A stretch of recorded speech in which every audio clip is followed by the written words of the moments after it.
want to welcome you to the Ask Jeff YouTube channel. Here's today's question.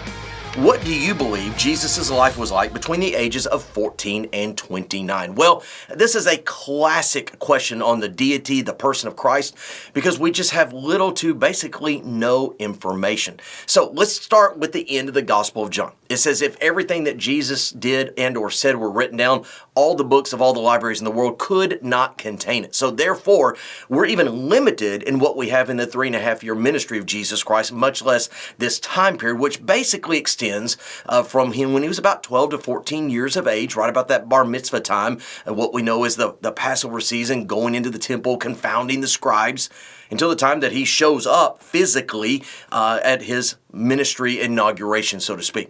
So, what did he do? I'll be honest with you. I don't have an idea. Nobody has an idea. If somebody tells you they conclusively, definitively know what happened in the life of Jesus Christ between those years, they're just making it up. We don't have the information. But you ask my opinion. So let's speculate for just a moment. When Jesus Christ arrives on the scene for his earthly ministry at age 29 to 30, we know several things. Number one, we know that his earthly father, though not a descendant of Joseph, is deceased at that point. Remember, they ask your mother and your brother. There's no mention of him. Earlier in the gospel accounts, he's the supposed father. And so most likely, because he would have been, quote, the firstborn, that's what Matthew chapter 1 says of his family, he was caring for the home, probably making sure that it was in a capacity to be left, because for 3.5 years, he didn't take care of the home. He didn't take care of his half-brothers, sisters, etc. And so I'm of the belief that he did what we're all called to do.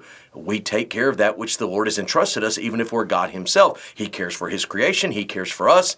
So I believe those years of what we call silence was his preparation for the earthly ministry, as well as caring for that which he would have been naturally in the flesh entrusted with. Great question. If you have one, send it to AskJeff.net. Maybe your question will be tomorrow's. Thanks for being a part of today's daily question. Now, we answer a question each and every day. Please feel free to submit a new question at AskJeff.net. We may not have gotten to yours today, but we eventually will continue to be a part of this. Subscribe so you don't miss out on a question every day.